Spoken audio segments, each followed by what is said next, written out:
We started recording. Hi everybody, I can see a few people have joined. I think we'll just wait a couple of minutes until we've got a few more participants before we start.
Lovely. Okay, I think we'll make a start now, as we've got a few people who've joined. So good afternoon, everyone. Thank you for joining today's session on aligning regional, sub-regional and local integrated water management in London. My name is Phil Smith, and I'm a Principal Infrastructure Officer at the Greater London Authority, and I'll be chairing the session today. Today's session will last around an hour. If you just move forward to the next slide, please. So the session will last about an hour. We've got 7 agenda items to cover. So we'll start with an introduction, followed by digging into our recently completed sub-regional integrated water management strategy with an outline of the benefits of the systems approach and an overview of the modelling. We'll then move on to Owen talking through implementing a integrated water management strategy at local level, specifically looking at the Royal Docks and Bexham Riversides, which is an area in East London. My colleague Eloise will then talk through some lessons learned for the implementation of integrated water management at different scales. We'll then have a couple of questions for you to engage on via Menti, so we'll just do a couple of polls, and then Vicky's going to outline a couple of kind of issues around the role of partnerships in integrated water management. So if you move forward, please, Owen. So we're 6 presenters here today. So myself, Eloise and Vicky work in infrastructure and environmental strategy at the Greater London Authority, which is the regional government for London. And Sadiq Khan is currently the Mayor of London, who you may know. We've each been working on integrated water management across scales, working on both the projects that we'll be talking about today. And Vicky's been serving on both steering groups for both projects. Laura works at Mott MacDonald, she's a Chartered Water and Environmental Manager. Anna's a reader in water systems at Imperial College London, and Owen is a chartered civil engineer working at Arup. Next slide, please. So as part of the introduction to the work, it's important to note the complex policy landscape that exists in London. Next slide, please. Specifically in relation to integrated water management in the London context. So there are 33 local authorities in London, as well as the Greater London Authority, which is the regional government for London. There are lots of different stakeholders with lots of different interests and remits in this space.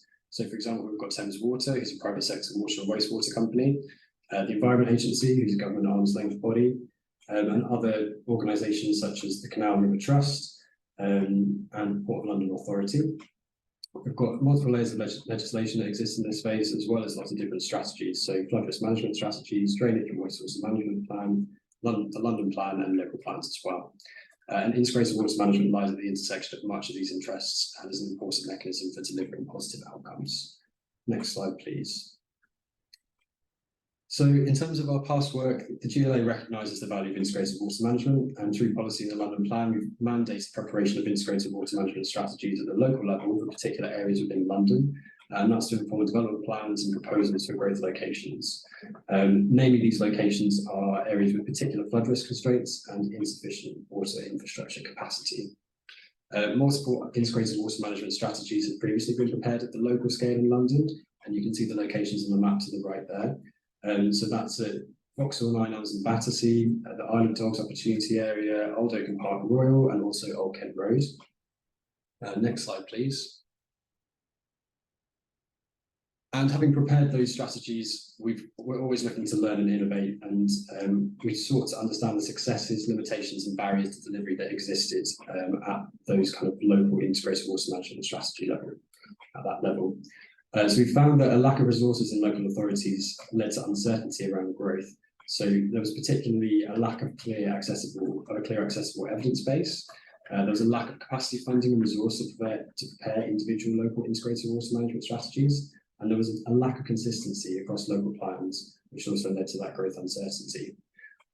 From looking at previous work, we also understood that there are externalities that exist within the water system. So growth impacts and benefits of local measures may actually manifest beyond the local study area. And that's illustrated by the graphic just on the bottom right there.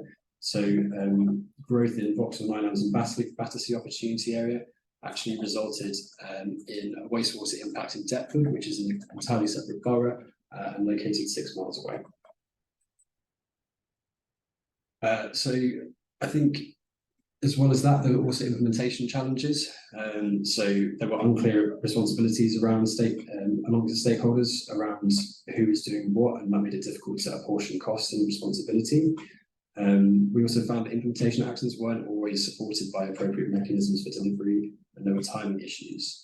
So because of all of this, it was a key priority for the GLA to innovate to address some of these issues, and it was proposed that a sub-regional approach working at a catchment scale and taking in multiple boroughs could be a solution to that. Next slide, please. So today we'll be talking specifically about 2 projects, so I'll introduce them now. So the first one is a local integrated water management strategy for the Royal Docks and Bexham Riverside, and the second is a sub-regional integrated water management strategy which follows the River Lee in East Central London. And you can see that those are the 2 maps there. Both projects were progressed in parallel, offering a unique ability to compare and contrast the 2 approaches, to reveal insights into the benefits and challenges of planning for integrated water management at different scales within the city. The local integrated water management strategy was requested at local level to support high levels of growth. It seeks to address some of the issues identified as barriers for previous local IWMS, in particular in relation to implementation and delivery. And the SIWMS responds to a need for innovation with IWM and seeks to address some of the issues encountered at local scale. We found a large amount of value from thinking across scales, which is why we're speaking to you today. So to move into a bit more detail onto the work itself, next slide, please. I'll hand over to Laura, who works on the sub-regional IWMS, and who's going to take us through what they did and some of the benefits of taking a systems approach. Over to you, Laura. Brilliant. Thank you, Phil. I'm going to give a quick summary of what we did on our sub-regional IWMS. But first, I want to cover why a systems approach is needed. So London will continue to grow. That's really clear from the ambitions set out from what Phil's just discussed. But the infrastructure it's built on is aging and coming under increasing pressure. Where there was capacity built in, this has been continuously eroded over time. So we might implement measures to fix one problem, like putting in bigger sewer pipes to help reduce flood risk, but flooding might occur from other sources. We could extend our water distribution network to accommodate new development, but if we don't have the water available, we're at risk of imposing water use restrictions. Both of these happened over 21 and 22, and these risks are more likely to occur in the future. So we need to consider the water system as a whole, looking across multiple subsystems, and that can lead us to identifying more creative and holistic solutions that don't just address one problem. And it also helps our stakeholders to achieve many benefits for their customers. We can move on to the next slide, please. So our outline approach involves 3 tiers, but you'll see here that collaboration appears twice. Bringing stakeholders together is really important to the success of the project so that everyone has a common understanding of the aims at the beginning, the outcomes at the end, and everything in between. At the top tier, we gathered a broad understanding of multiple perspectives using systems mapping to collate individual subsystems experience, so we know what's important to them. We can then create linkages between the systems to start sharing how these systems might interrelate. Then in the middle tier, we use analytics and modeling to reinforce those understandings and prove those interrelations. This might be different to what we initially understood or expected, so it's really then important to then close the loop.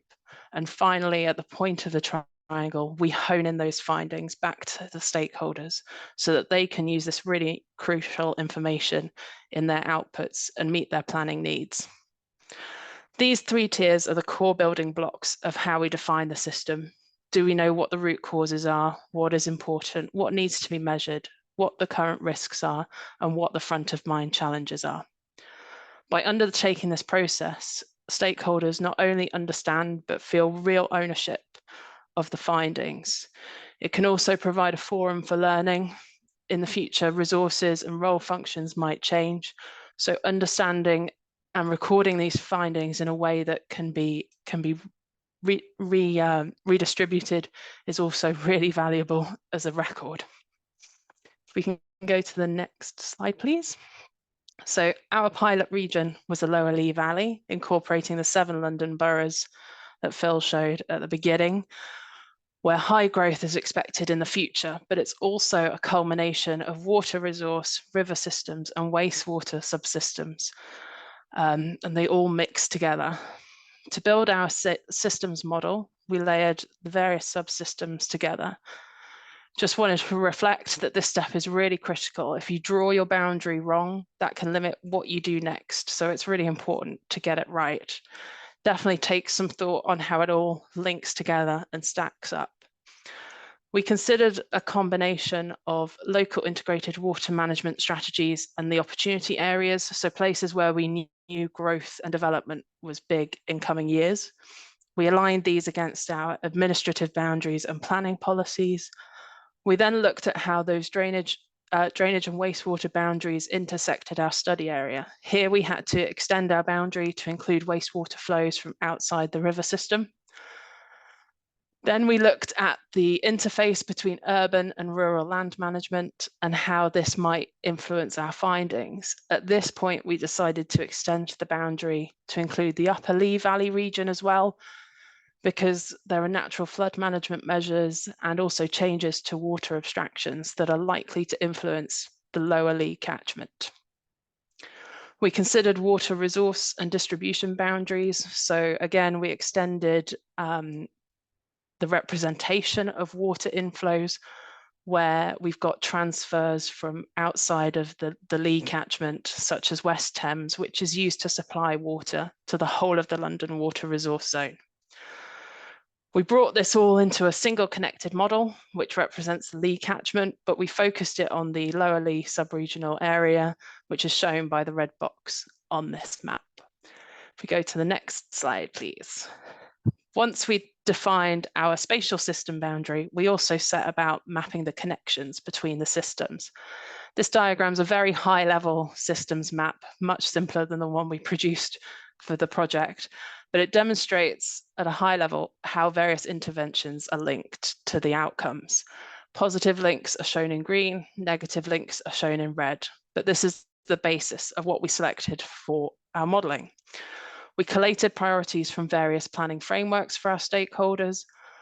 Consistent themes included catchment management, sustainable drainage systems, looking at misconnections between wastewater and river systems, which affects water quality, improving river health through reducing abstractions, and also large-scale infrastructure projects like water resource transfer schemes, which can help provide additional resilience and security of supply.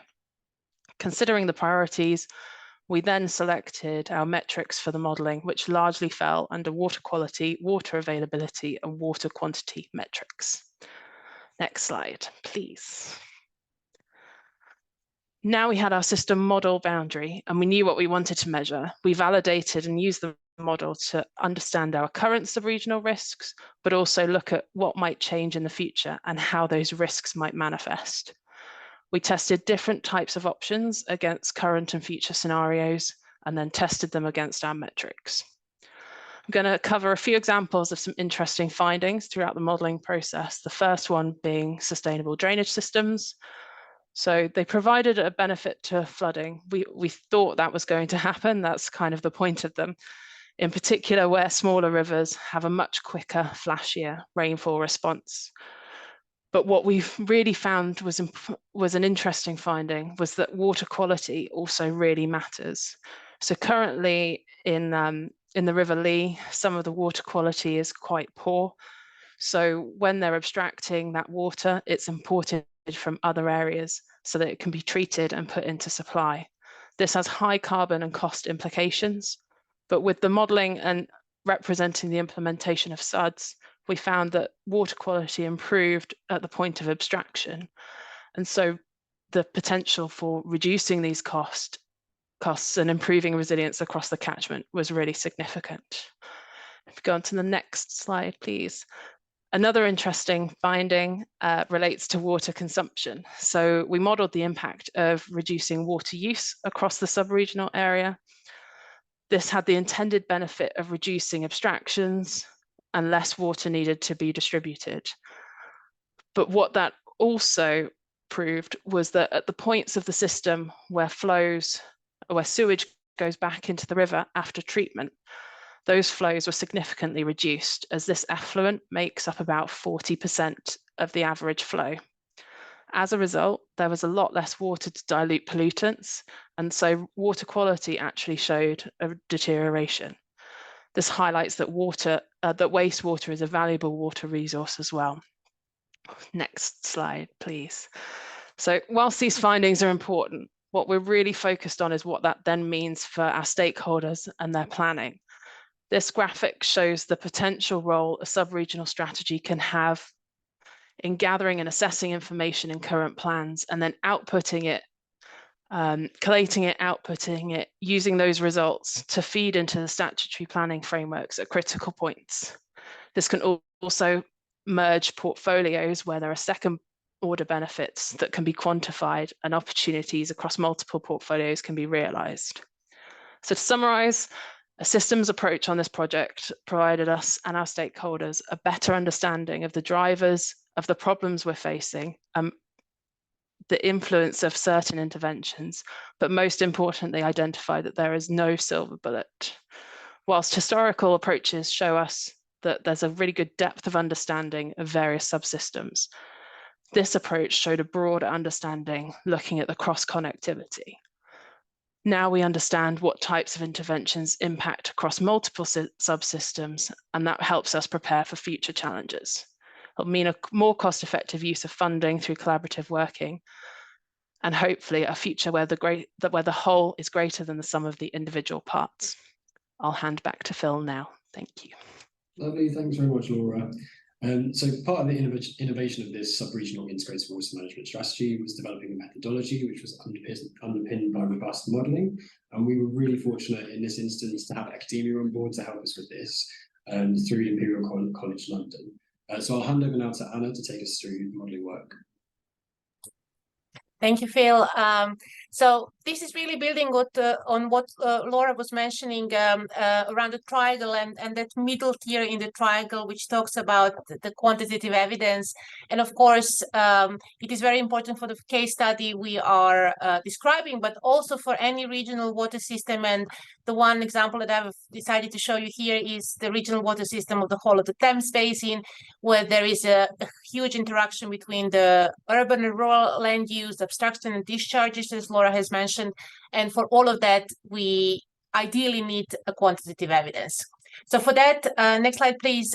We have been developing an integrated model which can solve or at least address some of the challenges in the integrated sub-regional planning. And we mainly clustered these challenges in 4 types of interactions, which you see here on the slide as well in a schematic way. what we are really interested in, and again covers what Laura was mentioning, is around the downstream, upstream interactions, and also interactions between the rural and urban water cycle. We are very much interested in implications of any land management decisions, but also the propagation of the processes which are induced by any operational decision, such as water obstructions or the discharges. We are also interested how the implications are around the system from the context of both flow and water quality indicators, and then how multiple plans which propose a range of interventions interact within a regional system. So with that in mind, if we go to the next slide, we have developed what we call the WSI mod. WSI mod stands for Water Systems Integration Modeling Framework. It's a Python package, it's an open source package. And what you see here in the visual part is the components of the system that the tool is integrated. It's a very flexible tool, so we can design any configuration of a water system. So if we go to the next slide, the WSI mod can be used really for the range of assessments. And if anyone is interested, if you click on the QR code, it will take you straight to the published work and link to the code of the software, which is publicly available on the GitHub. But what we primarily use it for is to simulate flow and water quality at the range of spatial and temporal scales. So we can go from water body to regional and then daily to decadal scales, to bring in together urban and rural systems by physical modeling of the natural processes, implementation of the blue-green infrastructure, but also adding gray infrastructure and water systems.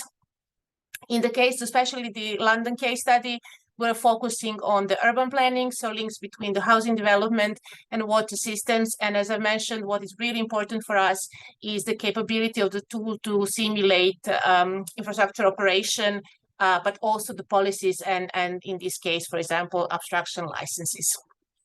So with that in mind, I'm just going to give you information about the results from the modeling task for the sub-regional planning. So if we go to the next slide, what you will see here is a setup of the model that Laura mentioned. So on the left-hand side, we see the spatial extent and the information around the land use and the wastewater side. But on the right-hand side, you also see the very kind of simplified representation of the water resources. So the whole system is modeled using 35 sub-catchments at the regional scale at the daily time step. So if we go to the next slide, you will see just a summary of all the simulations that have been performed. So we use the period of 20 years as a baseline. We were looking at 5 indicators for the flow and water quality, and then we looked at the range of future scenarios, climate development and regional planning, and also management options. So Laura was mentioning the impact of options, for example, such as SUDS, but you see here that we have scoped relatively broadly on the options which cover different parts of the system. And just to see a few results, or just maybe one result from the study. So if you go to the next slide, what you see here is also the way how we validate the model. As I mentioned, the model simulates flow and water quality at the outlet of each of the 35 subcatchments. This is one of those where we have the observed flow, which is the top panel, and then the range of water quality data and also the temperature. And you can see generally really good agreement between the simulated and the observed data, which gave us the confidence that we can use the results to do the what-if scenarios. So if we go to the next one, I wanted to show just one of the many results that we have done for the London, for the sub-regional case study. And as you have seen, the model produces quite a big range of results. And we were thinking a lot how would be the best way to present these results. And this is just a sketch for those who are looking at this to understand the next slide. And what you will see is the set of plots which show the baseline scenario. No, if you can stay please on the previous one. So yeah, thank you. So the set of slides which show the baseline assessment, which is the historical simulations, and then you will see the range of scenarios. I mentioned we had quite a few scenarios, but as a change from the baseline. So what was interesting for us is to show how the indicators, which are shown by the horizontal line, how they change compared to the baseline status. Do we improve the system? Do we worsen the system? And all of that is shown with the performance metric, where we have defined the ranges of the acceptable performance across the 5 indicators that I mentioned. So if we can now go to the next slide. So here you see one of the results and the way how we have analyzed the results. You see the baseline across the 5 indicators. So we looked at the ammonia, nitrate, phosphate, and then the indicators around the high flow and the low flow, so flood risks and drought resilience. And then the 5 scenarios, which are the scenarios that combine different types of climate change, development, but also the policy interventions that, for example, are designed to change or reduce obstruction licenses in the system to protect the flow, the water quality in the river. And then on the bottom, you see the matrix that we were using to show the difference. So if we go to the last slide, I'm just going to talk you through of one of the ways how we can analyze this. What you see here that is squared is one of the scenarios. This is our environment priority scenario, which has the implementation of the so-called WINEP program, which is the wastewater treatment works improvement, which includes around 100 million pounds of investment for the phosphorus removal. And then if we look at the horizontal line around the phosphate, you can see first for the baseline, relatively bad situation with lots of catchments in a poor condition and quite a few that failed the good status based on the Water Framework Directive. But what we also see at the very kind of intersection between the 2 row and column is that the proposed intervention only changes one subcatchment, and it changes just the criteria from failed to poor. And then again, what that was indication for us that, of course, the pollution in the system is also coming from the upstream system, where this link with the upstream catchments is very important, which emphasize the need to take the integrated view, and that also, as Laura said, inspired us to look at the upstream land management and nature-based solutions, which then brings us, of course, to the very important challenge, what was discussed earlier around the collaboration and coordinated planning. So with that, Phil, over to you. Thank you. Lovely, thanks very much, Anna. So that is the kind of summary of the sub-regional work and modelling that was undertaken. And as we've said before, it revealed some really critical insights to us, which was great. And we'll kind of dig into lessons learned in a bit. But now we're going to hand over to Owen, who's going to take us through his slides on the local integrated water management strategy, which was for the Royal Docks and Bexon Riverside. So just to reiterate, this ran in parallel with the sub-regional work, but was motivated from the ground up by a need for an integrated water management strategy to unlock growth. So over to you, Owen. Great, thanks very much, Phil. So yeah, as Phil talked about, I'm going to talk about the local integrated water management strategy for the Royal Docks and Bexon Riverside, which is, I guess, an area outlined for significant growth within London, along the banks of the Thames, and lying just to the east of the River Lee, which Anna and Laura just spoken about. So, again, what makes the Royal Docks and Bexon Riverside interesting from, I guess, an integrated water perspective? So water has really been historically vital to the development of the area. So the 3 docks combined, the Royal Albert Dock, the Royal Victorian Dock, and the King George V Dock collectively form the largest enclosed docks in the world, and their surface area is approximately 1 kilometre squared. So there's a huge area of impounded water there that historically led to the development and industrial kind of might of that area of the city.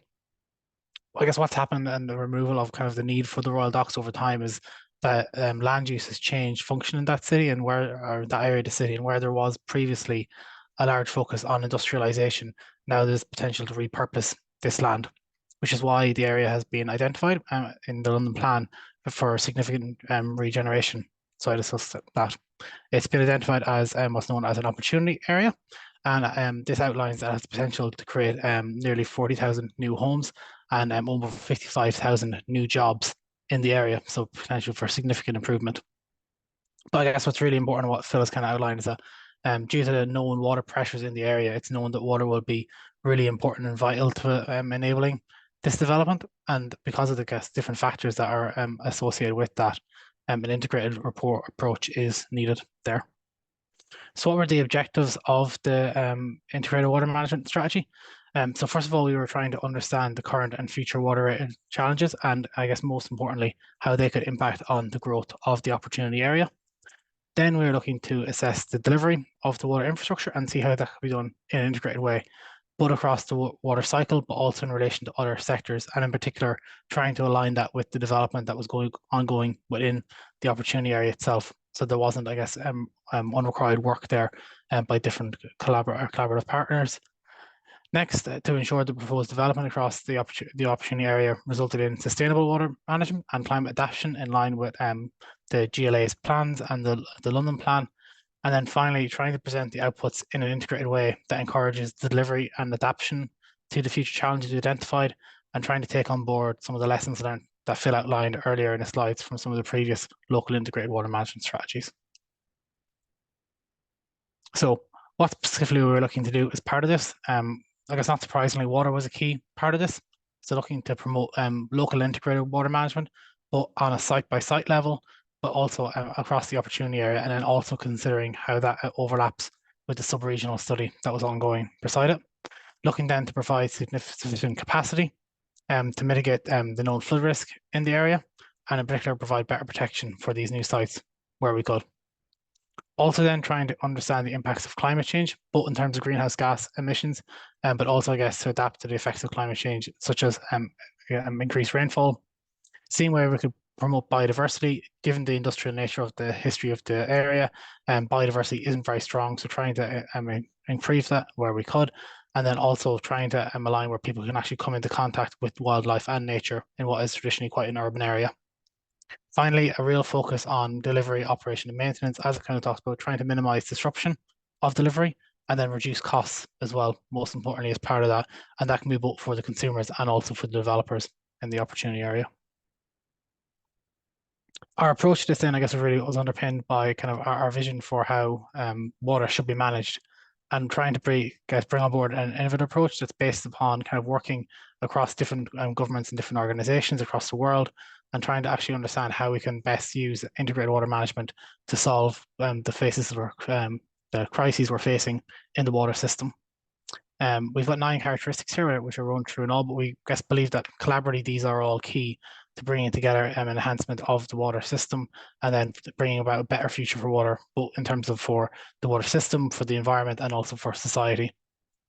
Finally, then looking at kind of basing on this premise on the role we have to play, and something we're really keen on bringing to the Royal Docks and Beckton Riverside IWMS was this ability of bringing all the stakeholders to play, seeing how they could work together and understanding how they can actually collaborate rather than working in isolation.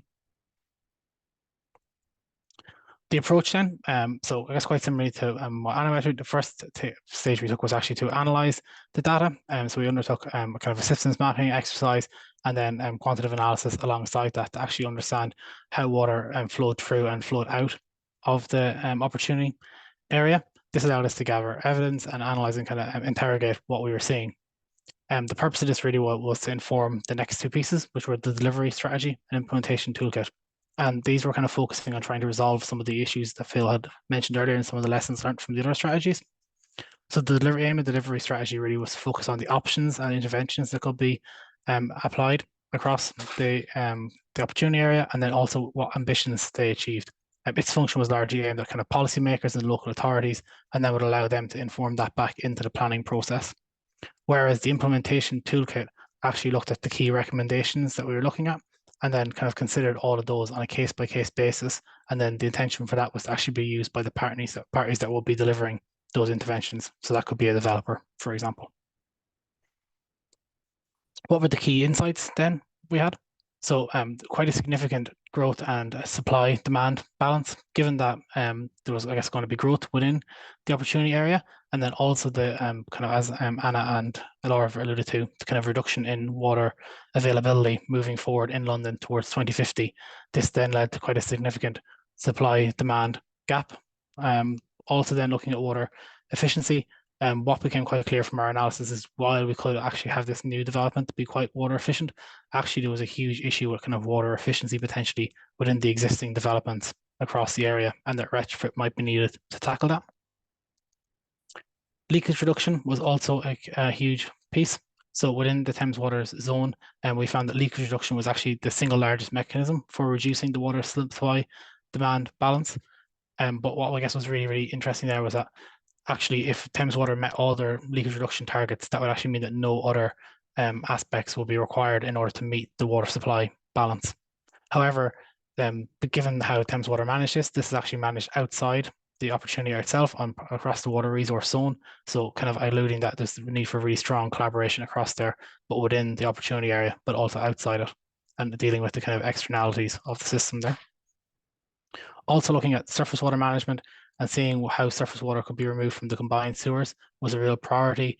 And again, identifying the need not only for retrofit or for the implementation of sustainable drainage solutions on site, but also the need to retrofit them across the opportunity area in order to reduce flood risk.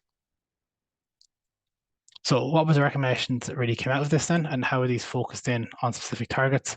So in terms of leakage reduction, really trying to accelerate the leakage reduction program through collaboration between Thames Water and the other partners, trying to develop a clear and measurable retrofit strategy across all the stakeholders, and then having to see how they can be rolled out. Looking then at focused engagement for the strategic sites, so kind of allowing planners and developers to speak more closely together earlier, and then also using the IWMS to kind of tie that together from a water perspective. And we also identified a need to carry out a detailed risk assessment of the drainage system and bring together the knowledge of all the partners across the system in that. Finally, the potential to utilise the Royal Docks in this space. As I said, the Royal Docks is a huge asset within the area, but given its, I guess, traditional industrial purpose, actually isn't being used potentially to its peak at the moment. So the potential to use that asset either as a water function or either for other functions in terms of providing renewable energy or an amenity space. The need for water quality monitoring, because the need for a detailed review of both, I guess, what the historical issues are for water quality in the area, but also understanding how they are linked with the development. Really pushing, I guess, partnership opportunities and seeing how strategically stakeholders can work more closely together. And that kind of works right across from kind of strategy and planning to actually delivery on site. And then finally, the need for a blue-green infrastructure strategy. And again, that is delivering kind of a clear, measurable strategy for the implementation of blue-green infrastructure. And I guess particularly noting there the need to build capacity and capability within the partners. And I'll hand back to Phil. Lovely, thanks very much, Owen, for that summary. So in particular, I think at the GLA, we were really pleased with how that local work responded to some of the challenges we'd experienced with IWMS previously. So in particular, thinking about implementation and delivery and providing clarity to stakeholders on ownership and timelines. I think it's worth saying again that we're aware of the kind of unique opportunity of having these two integrated water management strategies running in parallel at different levels. And we're really keen to learn from that work to optimize integrated water management activity going forwards. So with that, I'm going to hand over to Eloise, who's going to talk us through some of the key lessons we learned. Thank you, Phil, and thanks to all the speakers. You've been hearing from absolute technical experts in this field, and now you'll be hearing from a self-proclaimed generalist, providing a bit of a broader perspective. As Phil mentioned, the sub-regional IWMS was really a response to the GLA, trying to come to terms with some of the externalities that we've picked up in our local IWMS work previously. And we wanted to try a new approach without being quite sure what the outcome would look like. The local IWMS, as Phil also mentioned, came about from a ground-up request. And it was quite a strange and unique situation, having two projects with two different consulting teams, both focused on integrated water management, happening at different scales with a very small study overlap.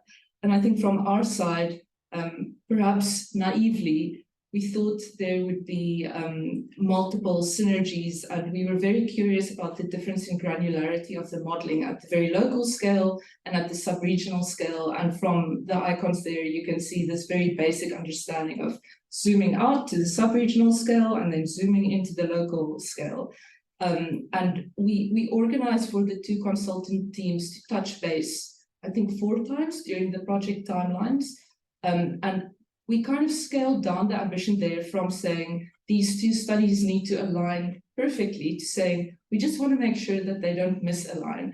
And that really came about from a deeper understanding from our side on the fundamental differences between these two work streams. Even though they're both focused on integrated water management, the modeling of the sub-regional IWMS and the kind of value add of that study was very different from the modeling undertaken in the local IWMS value add of that study. So really useful to have them both running in parallel and to be able to compare and contrast the value add of both.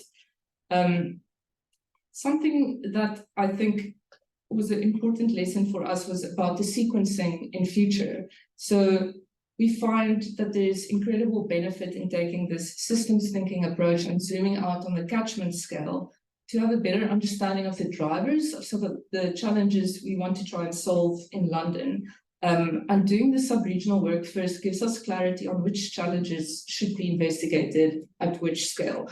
Laura also alluded to this in her section of the presentation about the financial benefits of understanding which problems are best addressed where and which are systemic, which you really can't solve at the local scale.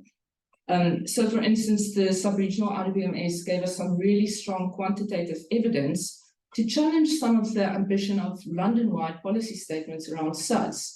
Similarly, we had interesting findings where London currently has a blanket London-wide policy approach to something, for instance, like per capita consumption, with these findings indicating perhaps a more nuanced approach that is more based on local context would be required there. So I think having the broader understanding in place is really helpful, not just from a water management perspective, but also from a policy perspective and understanding which policy mechanisms at the London-wide scale should we use to pull certain levers and where do we actually need to take a more nuanced and local approach.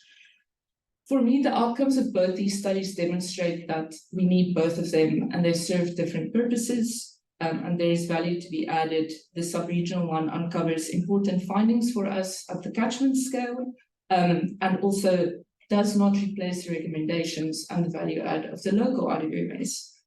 And for future work, I think we now have a much better understanding of what kind of work in a scope of works would work well at the sub-regional scale versus at the more local scale. And I think it's important to note that while the technical modeling will be of interest to this audience, having the two projects running parallel also gave us some very interesting insight about governance arrangements and finding that the local IWMS have a much easier plug-in into the policy world in terms of directly informing local plans, statutory plans, being at a nice comparable scale. Whereas with the sub-regional IWMS, because so many of the findings were really related to a broader system, it's really highlighted a need for the GLA to step up in that space potentially and to try and find a way of convening partners and stakeholders within the broader catchment, not just within London, and kind of identifying gaps where we say, we've got these really interesting findings, but who's going to take them forward? How does that work, the collaboration between local government, utility companies, the environment agency, and who's going to coordinate that? Lots of people active in that space with their plans that they need to prepare that's really good at focusing on one issue, but no one being mandated to make the connections in the broader catchment area. I think we can't talk about lessons learned without also speaking about collaboration, and a big thank you to Arup for inviting all of us to participate in this presentation. I think it's a nice culmination of the work we've done together and really special for us to work with two consultant teams so collaboratively and also with Imperial College. Vicky will reflect more on that, but we also wanted to hand back to Phil to share a Menti poll where we will ask you some questions based on this collaboration theme. Yeah, so that's kind of a neat segue over to Vicky's piece now, which is Vicky's going to talk through the role of strong partnerships in integrated water management. So if we just flick onto the next slide, And I think I'll hand over to Vicky, but in the background, I'm just going to start sharing a Menti poll, and we'd appreciate it if you're happy to kind of scan the QR code and engage and respond to a couple of questions. I think that would be really great. So over to Vicky, and bear with me while I try and share the Menti poll. Thanks, Phil, and good luck with the Menti poll. I've been asked to talk to you just as a member of both of the steering groups of both projects. I think Phil's already talked a little bit about the fact that London is particularly complex. We have 32 London boroughs plus the City of London. We have a private water company. There is all sorts of complexity and work going on at different levels, which means the legislation that is in place drives a lot of work, but it means that everybody is mandated to deliver specific aspects, but nobody really, and the legislation doesn't bring this together to look at how actually interdependent and how water really doesn't respect those boundaries. And the importance of collaboration, I think, has been really shown throughout the presentations by my colleagues. This legislative, I come from an experience from the work that we're also doing for the London Surface Water Strategy. This is the first time we're thinking about creating a surface water strategy for London. And this is really something where actually strong leadership and collaboration is really important. The political support and the convening powers of the mayor has been really strategically important to convene a round table which brought together all parties with a role to play in how surface water is being managed. And that has resulted in some long-term collaboration, which is learning from both of these projects in how it's been approached. For example, the approach that has been taken from these projects, really where you're bringing together various thinking from academics, as well as the multiple partners from the local authorities and within the local authorities, really helps understand and give different perspectives of how to work together and how to understand all these different interdependencies. I mean, some of the key lessons that we've learned from the sub-regional integrated water management strategy is the recognition of the benefit of this collaboration. The steering groups, as they have come together, have really recognised the benefit and of that collaboration and of that partnership working, the time spent in partnership, saving time, resources, and really understanding the need for that systems thinking and interdependencies to understand how their work affects others in the work and the things that they're trying to deliver. And one of those key things was that all parties were really keen to continue to drive forward the delivery and the outcomes coming from these projects by continuing those steering groups, which is a really good feedback of the benefit of the projects and the things that have been learned throughout that, as well as that understanding of those interdependencies and bringing together all these different work streams. One of the key things that I think everybody recognises once you produce a strategy, it's the implementation, and following the sort of preparation of any strategy, you need to make sure that you can actually continue into that implementation stage. And that needs collaboration quite clearly at all different scales, both at a borough and level and on a London scale, in order to implement some of the recommendations that we've heard here today. That implementation is often difficult or weak, particularly when you've got people pulling in different directions driven by the different legislation. And collaboration helps ensure that those findings are practical and deliverable. The collaboration that we're doing with others, both within these projects here, but also the lessons that we're learning from working with other partners and other places, such as mayoral cities, such as Manchester, by sharing the approach that we have taken, our understanding, as well as how they're approaching similar issues with in a different light and a different perspective. Manchester have formalised their collaboration from a memorandum of understanding and secured funding on the back of that. And I think it's really important that we continue to do that, as well as sharing the lessons that we're learning as we're doing now with others, and learning more internationally across the world from Copenhagen and New York. So I hope you've all been feeding into that Menti poll as well. And Phil.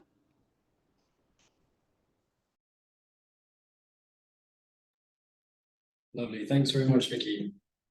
And thanks everybody for participating there. It was great. Love it when it works. So with that, I think I'm going to hand over to Eloise just to kind of do some concluding remarks. If you've got any questions that have occurred to you during the presentation, feel free to put them in the chat. And if we've got any time at the end, then we're happy to work through those. So yeah, over to Eloise. Thank you, Phil, and thank you to everyone that submitted responses to the Menti poll. And Phil, please jump in here if I recorded the results incorrectly, but I think I was very keen to see what the audience highlighted as the key driving factor for collaboration, just because we're at a stage now where we finished up 2 projects that feels like a nice moment in time, but really the work only starts now at the implementation stage. So something that came very strong through the Menti poll was the focus on strong leadership. The other options that we provided for those of you that didn't click on the Menti poll were legislation, having a strong unifying objective, and then of course a crisis event triggering people into action. So very pleased to see the focus on strong leadership, and I think it's certainly been our experience as well that there's a lot more traction for certain policy agendas when you can get the right political backing. And also just perhaps to recognize the leadership in the sector shown by the consulting teams we've been working with, and the fact that they have been willing to go above and beyond the requirements of their work to collaborate and engaging with us and with the steering group in really a very positive spirit. Then in terms of keeping the collaboration going, it's one thing to convene a steering group. It's an altogether different challenge to keep everyone engaged. Having been involved in both projects without the technical expertise, I had a lot of empathy for some of our steering group members that did not come from a water sector background, because we've really been working with some cutting edge models where it's been quite intellectually challenging to engage with. So I think how to keep that momentum going. Yes, there's a place for steering groups. I think the main factor that came through there was reporting and monitoring and evaluation, something that you sometimes shy away of in terms of allocating resources to it. But I think to get the value out of the work we've done, it is incredibly important to keep ourselves accountable and to make sure that the resources that have been invested in undertaking these fantastic progressive studies can be justified by making sure that they're taken forward. So that's just a brief reflection on the Menti poll, but I'm very pleased to say that we've done well in terms of time. So if there are any questions, and maybe also just an invitation, if there are any of our team members in the audience that would like to add any reflections, we do have a couple of extra minutes, so please feel free to raise your hand.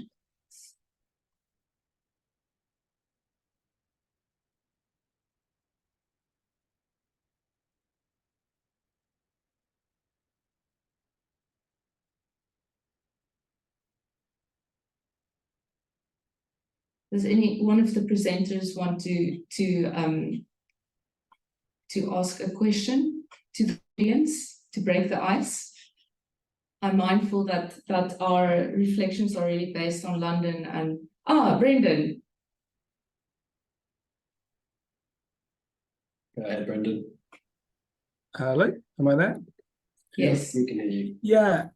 So just talking from the perspective of one of the consultants involved with this, interesting seeing the contrast around leadership and around steering group on the Menti and so on.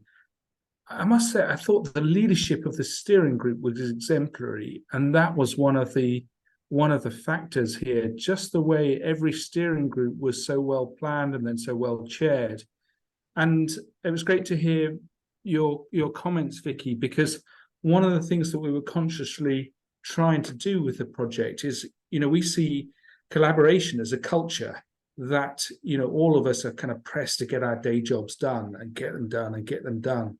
And we knew that this study was going to come out and say there needs to be more work being done together.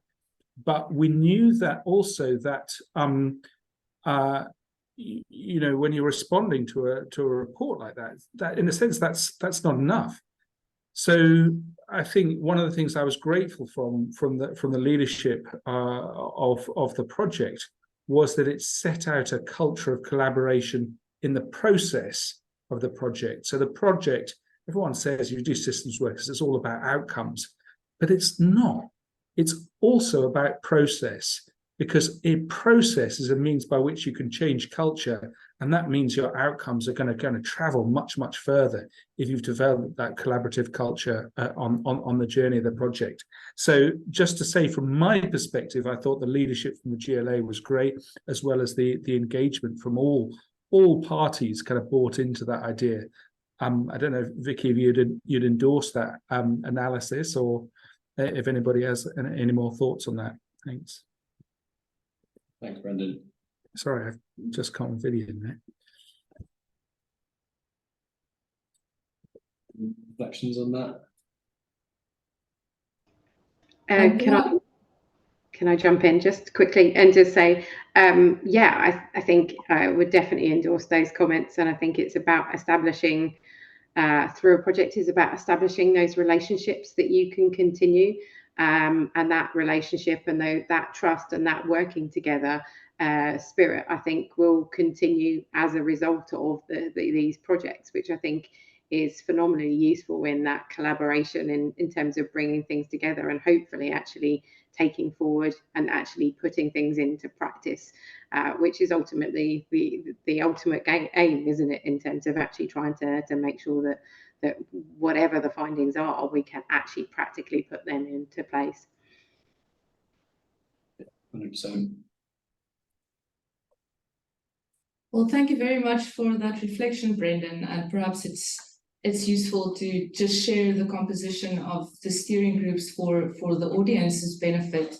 I think both steering groups, and please jump in here, the composition was quite interesting in terms of having representatives from boroughs, some who have significant experience within the water sector, and some with almost no experience in the water sector, so individuals dealing with an entire infrastructure portfolio where their exposure to water has been quite light touch.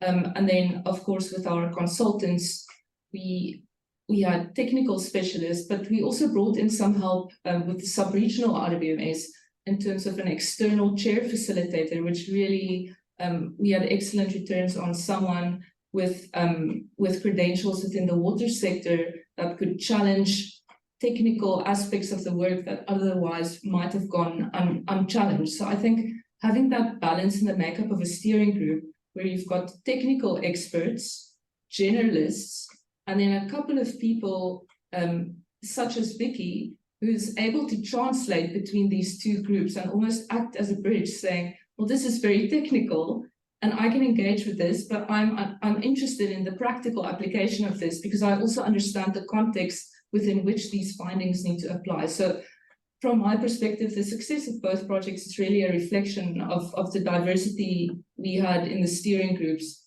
both in terms of technical expertise, journalist expertise, and then people being able to act as a bridge between these two groups.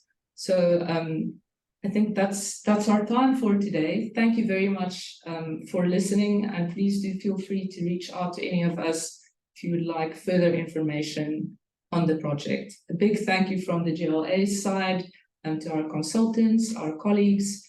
It's been a real privilege and pleasure to work on both these projects with you all. Thanks very much.